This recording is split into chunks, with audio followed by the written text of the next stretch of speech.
بسم الله الرحمن الرحيم. بسم الله الرحمن الرحيم. الحمد لله رب العالمين. وصلى الله على محمد وآله الطاهرين. Inshallah, in the series of lectures, we are going to study the important concept of ahlulbayt in the Quran to see who are the applications and personifications of this term. We see in the Quran that the term Ahl or Ahlul Bayt in several places have been used, and sometimes it is used in its literal and customary sense. Sometimes Allah subhanahu wa ta'ala makes it narrower. For example, in the case of Ibrahim alayhi salam, Allah talks about the angels who gave the glad tidings of having a baby to the wife of Ibrahim, Lady Sarah. In Surah Al-Hud, verse 73, it is being mentioned. Allah says, the angels told her, قالوا أتعجبين من أمر الله. Are you surprised from the command of Allah to bestow you a baby at your old age? Rahmatullahi wa barakatuhu alaykum ahlal bayt. The mercy and blessing of Allah upon you, Ahlul Bayt. So Ahlul Bayt here is mentioned, and the household of Ibrahim alayhi salam. Here the wife is included according to the verse. In other places, for example, in Surah Hud, again, verse 46, Allah subhanahu wa ta'ala talks about the Nuh alayhi salam and his son. Allah says, يَا قَالَ يَا نُوحُ إِنَّهُ لَيْسَ مِنْ أَهْلِكَ إِنَّهُ عَمَلٌ غَيْرُ صَالِحٍ. Naturally, a person's son is from his household. Here Allah says, because your son is kafir, he's not on your path, so he's not considered from your household. So Allah is informing Nuh alayhi salam not to consider his son from his own house. So when Nuh's son is not from his household, let alone his wife, the wife that Allah says, ضَرَبَ اللَّهُ مَثَلًا لِلَّذِينَ كَفَرُوا, a lady, a woman who is example and role model of an exemplary person of kuffar. So such a person is of more priority not to be from the household of Nuh alayhi salam. The wife of Ibrahim is considered in that verse from the household when it's the matter of delivering a baby. No, nothing more than that. Allah says, Allah is about to gift you a baby, and you are the household that you are going to receive a child, a blessing. And in that case, the wife is not considered and the son is not considered from the household. So it depends on the context that the word is coming. Sometimes we see that some people, according to Quranic terminology, are included in Ahlul Bayt, or sometimes they are excluded. So the verse that we are dealing with means the Surah Al-Ahzab, verse 33, that Allah subhanahu wa ta'ala says, إِنَّمَا يُرِيدُ اللَّهُ لِيُذْهِبَ عَنْكُمُ الرِّجْسَ أَهْلَ الْبَيْتِ وَيُطَهِّرَكُمْ تَطْهِيرًا. We want to talk about it, and we want to see that who are Ahlul Bayt according to this verse. From the verse 28 to 34, Allah is addressing the wives of the Prophet and warning them, sometimes threatening them, giving them some commands that these are some do's and don'ts. You have to observe them. You will be considered righteous. Otherwise, you will be punished twice. One because of the sin, the other is because of your relation to the Prophet. So there are more than 20 pronouns addressing the wives of the Prophet. Then it comes to the verse 33. Allah says, وَقَرْنَ فِي بُيُوتِكُنْ. O wives of the Prophet, stay in your houses. وَلَا تَبَرَّجْنَ تَبَرُّجَ الْجَاهِلِيَّةِ الْأُولَى. So do not display your fineries and your beauty like the time of Jahiliyyah, the time of ignorance. وَأَقِمْنَا الصَّلَاةِ, perform salat and give zakat and obey Allah and the Prophet. Then Allah says, إِنَّمَا يُرِيدُ اللَّهُ لِيُذْهِبَ عَنْكُمُ الرِّجْسَ أَهْلَ الْبَيْتِ وَيُطَهِّرَكُمْ تَطْهِيرًا. Allah is about to purify you, Ahlul Bayt, in a specific purification, and remove the rijs and dirt from you.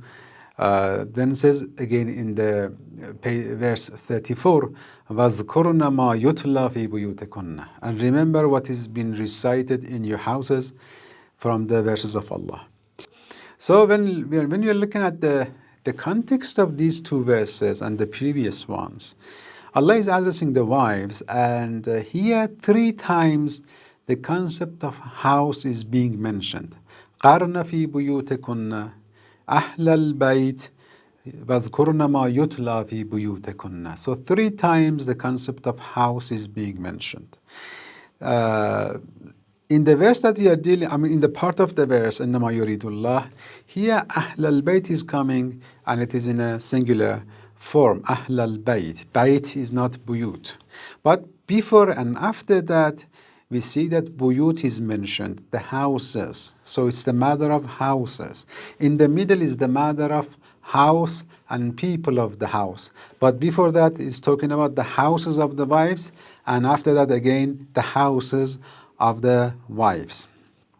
So when Allah was referring to the ladies, didn't say وَقَرْنَ فِي الْبُيُوتِ, stay in the houses, or وَقَرْنَ فِي الْبَيْتِ, stay in the house, or وَقَرْنَ فِي بُيُوتِ النَّبِي, stay in the houses of the Prophet, even though the houses belong to the Prophet.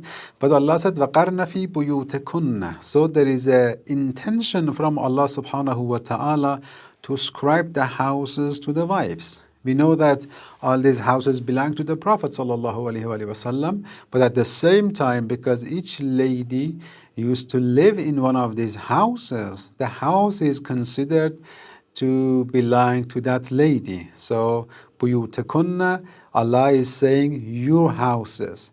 Qarna fi buyutakunna, wazkurna again fi buyutakunna. Your houses is emphasized upon, and it is very important.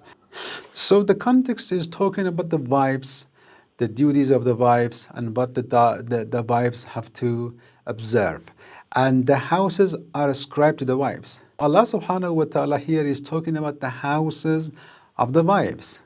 And we do not forget that at the same time these houses belong to the Prophet as well. So these are the houses of the Prophet. So we have, these are buyutun Nabi. So do not forget, we are not talking about a bayt. We are not talking about a house. Quran is not talking about a house, a single house. Quran is talking about houses, buyutekunna, 2 times. So this is the context. So the context is not about the house of the Prophet or the houses of the Prophet. Quran is talking about the houses of the wives.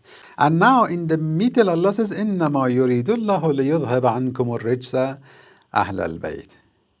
So here, if Allah is about to refer to the people who reside and stay in these houses, and to say that إِنَّمَا يُرِيدُ اللَّهُ, all these wives, Allah has to say إِنَّمَا يُرِيدُ اللَّهُ لِيُذْهَبَ عَنْكُمُ الرِّجْسَ أَهْلَ الْبُيُوتِ, because it is Allah is talking about the buyut, the houses. I said before and after, it's the matter of buyut, houses. So here somebody may say that, no, these houses belong to the Prophet, and Ahlul Bayt means the house of the Prophet. But this is against the context. The context is that talking about the houses of the wives. I said before and after, the houses of the wives is emphasized, is declared, and all those pronouns that refer to the wives.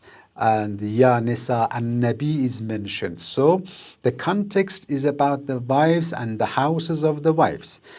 So if this Ahlul Bayt refers to the house of the Prophet, this is against the context, because context, as I said, is the houses of the wives, before and after. Don't forget, I'm repeating, so I want it to be very clear in your mind that the context of the verse is about verses is about the wives, duties of the wives, houses of the wives. And in the middle, Allah says, إِنَّمَا يُرِيدُ اللَّهُ لِيُذْهَبَ عَنْكُمُ الرِّجْسَ أَهْلَ الْبَيْتِ. So this bayt in the middle, and people of the bayt, people of the house, Ahlul Bayt, who are these people?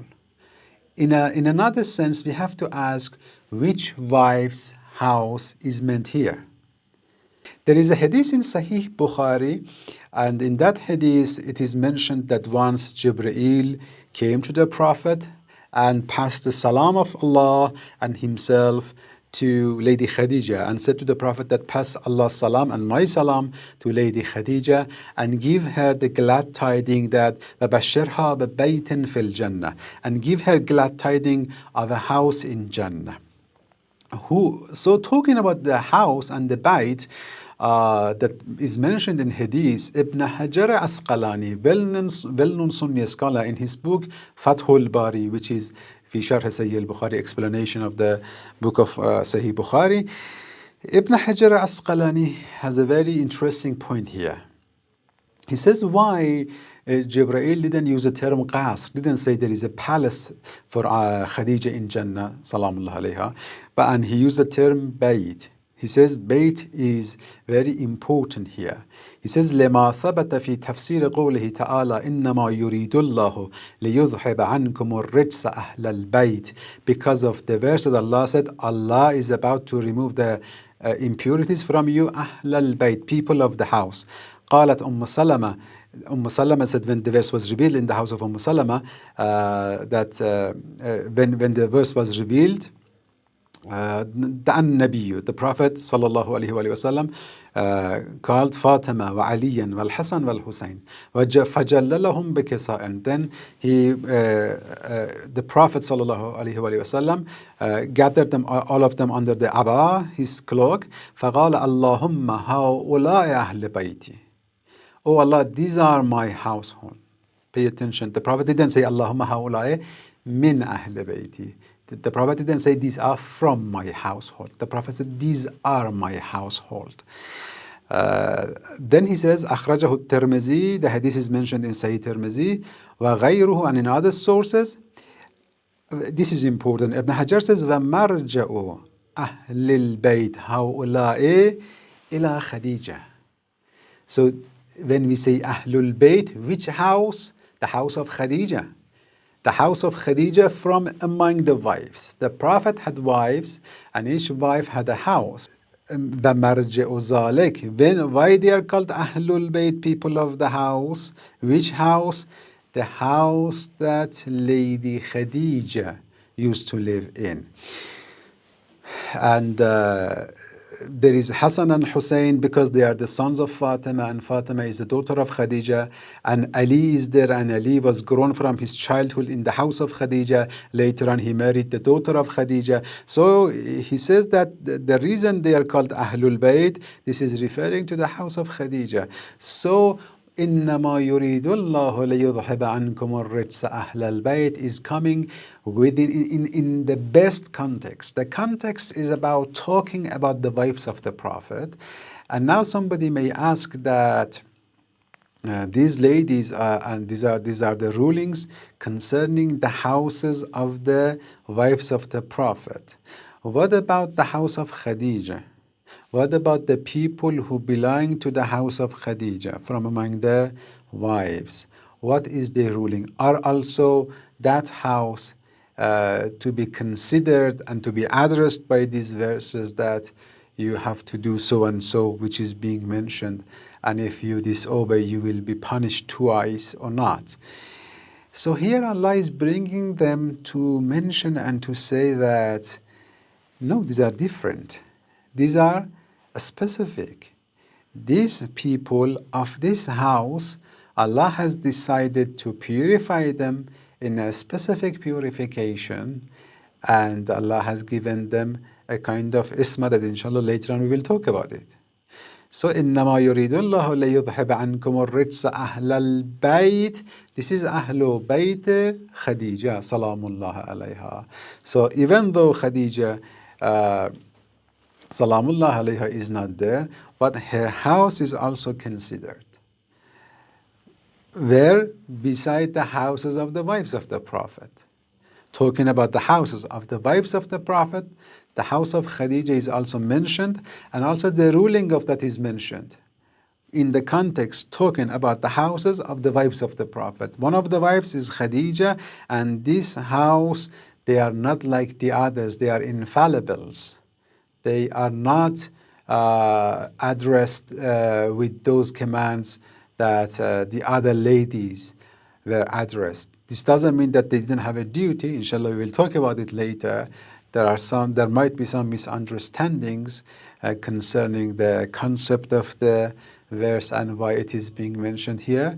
So inshallah, we will talk about them one by one. So altogether, when we look at the siyaq, when we look at the context, which is talking about the houses of the wives, and house of one of the wives is mentioned here, and we don't consider it to be house of the Prophet, even though all the houses belong to the Prophet, but now we are just looking at it from the aspect that they belong to the wives. And from that aspect, there is an exception. Allah is mentioning the rulings regarding the houses of the wives of the Prophet, and now is about to give an exception that people of one of the houses of the wives of the Prophet is an exception, and these are ahlulbayt, that the Prophet should introduce them. Sometimes you may see some people to say that we don't pay attention to the hadiths. If somebody is to reject hadiths concerning this verse, in Shia and Sunni books, they are mutawatir, frequently narrated, strong hadiths, the connotation, the delala, and also the chain of narration. If somebody is about to reject such hadiths, then that person shouldn't accept any other hadith. And inshallah, we will go through other proofs in the coming sessions.